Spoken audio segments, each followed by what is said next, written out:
네, 안녕하세요. 미국 주식 멘탈 케어하기 멘탈이 전무다입니다. 네, 모건 스탠리가 어제 테슬라에 대한 새로운 레포트를 내놨는데요. 목표 주가는 그대로 $900를 유지했습니다. 그러면서 테슬라에 대한 여러 가지 의견을 내놓았는데 귀담아 들어둘 만한 내용이 꽤 있는 것 같아서 한번 소개해드리는 시간을 가져보도록 하겠습니다. 모건 스탠리는 처음에 건전한 비판을 하면서 시작을 하는데요.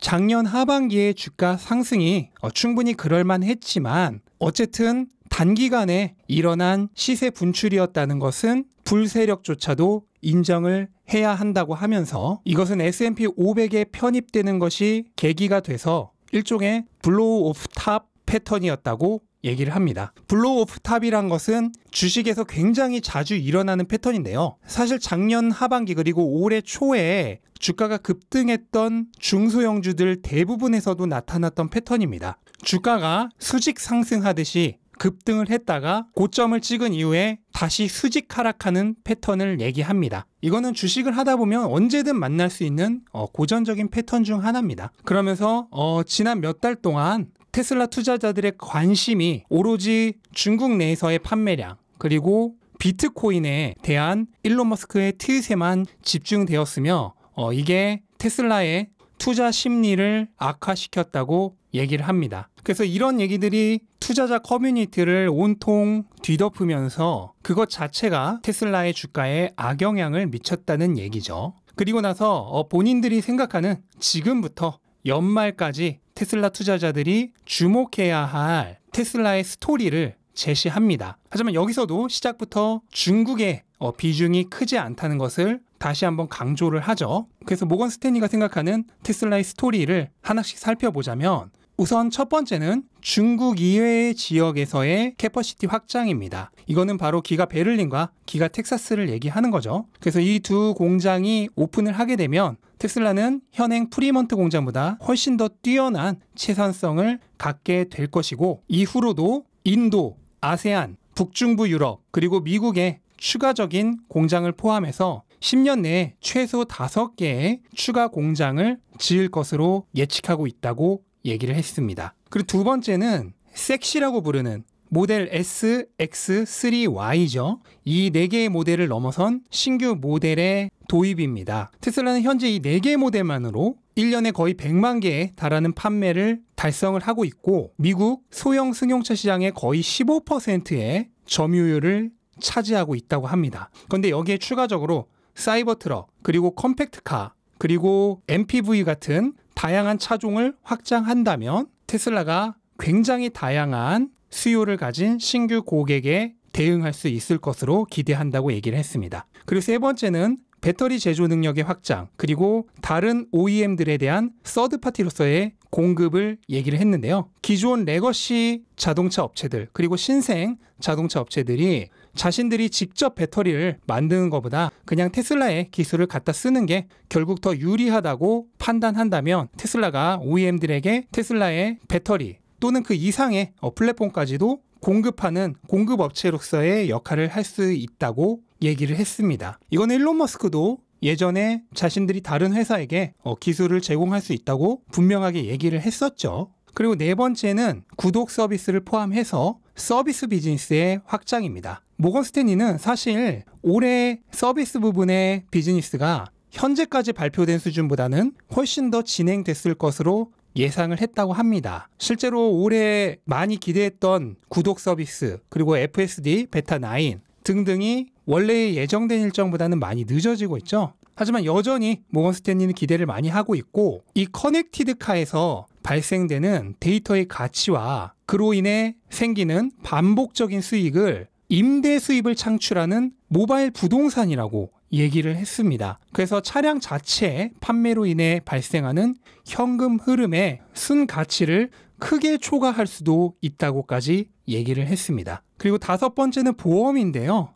테슬라 보험의 가치는 현재 모건 스탠리의 목표 가격인 $900의 4%도 안 되는 수준이긴 하지만 테슬라가 보험 시장에 진입을 하게 되면 그 자체가 앞에서 말한 커넥티드카, 부동산, 그러니까 임대 수익과 같은 꾸준한 수입을 얘기하는 거죠. 이것을 만들어낼 수 있는 잠재력에 대한 신호 역할을 할 거라고 얘기를 했습니다. 그러면서 테슬라의 완전 자율 주행에 대한 서비스, 그러니까 아마 로보택시를 얘기하는 거겠죠. 이게 실제 상용화가 되는 것은 2030년 이후로 보고 있고 지금 당장의 주가에는 큰 도움이 되지 않는 것도 사실이라고 얘기를 했습니다. 그리고 마지막으로 중국에 대한 얘기도 했는데요. 모건 스탠리는 끊임없이 테슬라 투자자들이 중국에 대한 비중을 낮춰 잡으라고 얘기를 하고 있죠. 그래서 이번 레포트에서도 그 논조는 그대로입니다. 모건 스탠리는 테슬라의 중국 상황에 대해 투자자들에게 계속 주의를 촉구하고 있고, 그리고 이거는 비단 테슬라뿐만 아니라 다른 모든 산업군에 대해서도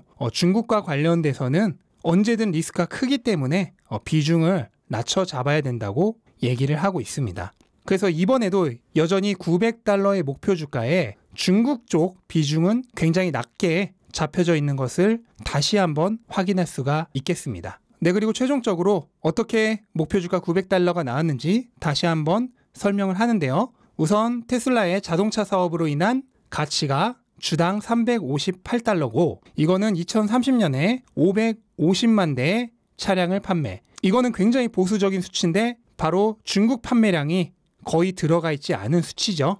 그리고 에비타 마진은 18% 정도, 그리고 2030년 에비타 대비 14배의 멀티플, 이것을 8%의 할인율로 가져와서 주당 $358가 되겠습니다. 그리고 테슬라 모빌리티, 이거는 차량 공유 서비스 등을 얘기하는 거죠. 이게 2030년에 마일당 $1.7의 수익으로 50만 대 정도 차량이 서비스를 하는 것으로 계산을 해서 $77. 그리고 테슬라가 배터리나 기타 다른 기술들을 서드파티로서 공급하는 수익이 주당 $100 정도. 그리고 테슬라 에너지의 수익이 주당 $75. 그리고 테슬라 보험의 수익이 주당 $37. 그리고 마지막으로 모건 스탠리가 주장하는 더블 플라이 휠이죠. SaaS, 서비스 비즈니스의 가치가 주당 $253로 잡혀 있습니다. 이거는 2030년에 총 1,440만 대의 커넥티드 카가 있고 이로부터 차량 한 대당 $100의 기간이 나와 있지 않지만 아마 월간이겠죠?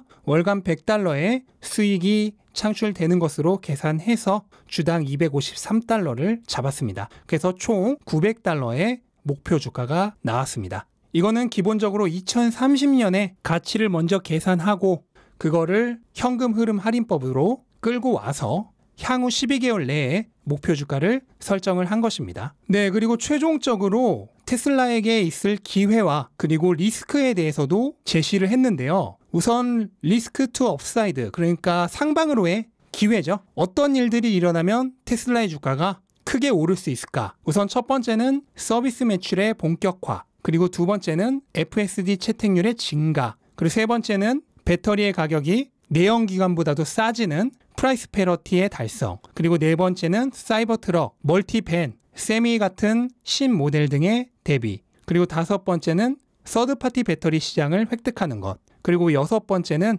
인도와 같은 새로운 시장의 개척과 그로 인한 캐퍼시티의 증가를 상승의 기대 요소로 꼽았습니다.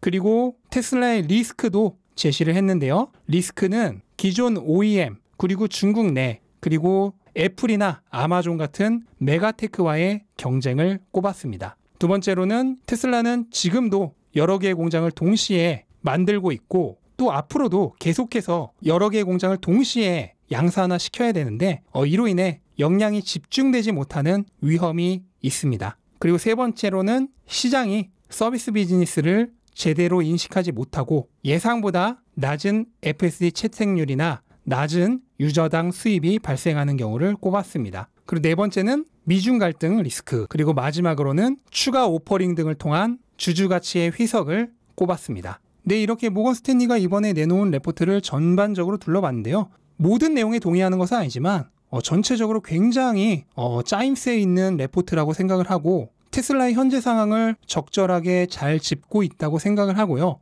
투자자가 충분히 생각해 봐야 할 내용들이 많이 있다고 생각을 해서 이렇게 소개해드리는 시간을 가졌습니다. 여러분들도 이 모건 스탠리의 의견들에 대해 여러분들의 생각이 있으시면 댓글로 적어주시면 감사하겠고요. 단순히 이런 걸 보면서 아 그렇구나 하고 넘어가는 게 아니라 한 번쯤 내 생각을 대입해서 검토를 해보면서 나만의 투자 스토리를 다시 한번 리빌딩하는 습관을 들이시는 것도 투자를 하는 데 있어 굉장히 도움이 될 것이라 생각을 합니다. 네, 이상으로 영상 마치겠습니다. 영상 도움되셨다면 구독과 좋아요 부탁드리고 즐거운 하루 되시기 바랍니다. 감사합니다.